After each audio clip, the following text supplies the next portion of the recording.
അസ്സലാമു അലൈക്കും. അൽഹംദുലില്ലാഹി റബ്ബിൽ ആലമീൻ. അസ്സലാത്തു വസ്സലാമു അലാ അഷ്റഫിൽ മുർസലീൻ സയ്യിദിന മുഹമ്മദുർ റസൂലുള്ളാഹി സ്വല്ലല്ലാഹു അലൈഹി വസല്ലം വഅലാ ആലിഹി വസഹ്ബിഹി അജ്മഈൻ. അമ്മാ ബഅദ്. ഭൂമിയും ആകാശങ്ങളും അവയല്ലാതാക്കി മാറ്റിമറിക്കപ്പെടുകയും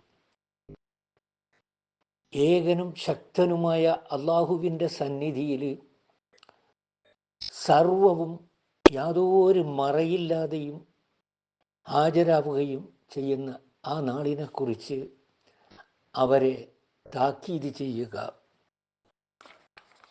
അവരിപ്പോഴും നിൽക്കുന്നത് അവരുടെ സ്വന്തം വീടുകളിലോ ജനങ്ങൾ അവർക്ക് വേണ്ടി കുഴിച്ച ഖബറിലോ അല്ല, മറിച്ച് ശക്തനും പ്രതാപവാനുമായ രാജസയ്യിദായ തമ്പുരാന്റെ മുമ്പിലാണ്.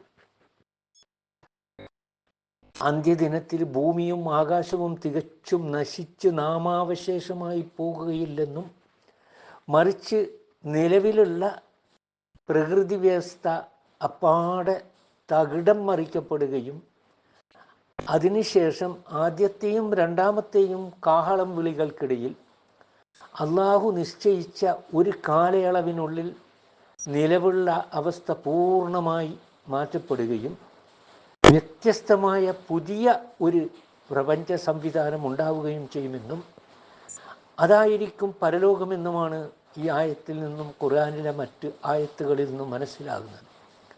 പിന്നീട് രണ്ടാമത്തെ കാഹളം വിളിയോടുകൂടി ആദം നബി അലൈഹിസ്സലാം മുതൽ ഖിയാമത്ത് നാൾ വരെ ഈ ഭൂമിയിൽ ജനിച്ച എല്ലാ ആളുകളെയും വീണ്ടും ജീവിപ്പിക്കുകയും അള്ളാഹുവിൻ്റെ മുമ്പിൽ ഹാജരാക്കുകയും ചെയ്യും. ഖുർആൻ്റെ ഭാഷയിൽ ഇതിൻ്റെ പേരാണ് ഹശ്ർ.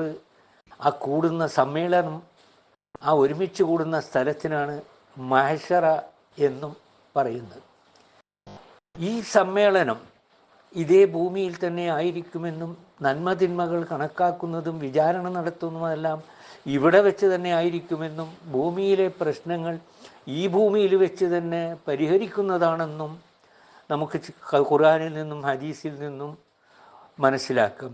അതേപോലെ ഈ കാര്യങ്ങളെല്ലാം നടക്കുന്ന ഈ രണ്ടാമത്തെ ജീവിതം കേവലം റൂഹ് മാത്രമായിരിക്കുകയില്ലെന്നും, മറിച്ച് ഇന്ന് നാം ജീവിക്കുന്നത് പോലെ പൂർണ്ണമായും നമ്മുടെ ശരീരത്തോടും റൂഹിനോടും കൂടിയ ജീവിതം തന്നെ ആയിരിക്കുമെന്നും, ഭൂമുഖത്ത് നിന്ന് നമ്മൾ ഇവിടുന്ന് അള്ളാഹുവിലേക്ക് മടങ്ങിയ ചെയ്ത അതേ വ്യക്തിത്വത്തിനോടുകൂടി തന്നെ ആയിരിക്കും ഓരോ വ്യക്തിയും അവിടെ വീണ്ടും ജനിപ്പിക്കുന്നതെന്നും ഖുർആനിൽ നിന്നും ഹദീസിൽ നിന്നും സ്ഥിരപ്പെടുന്നുണ്ട്.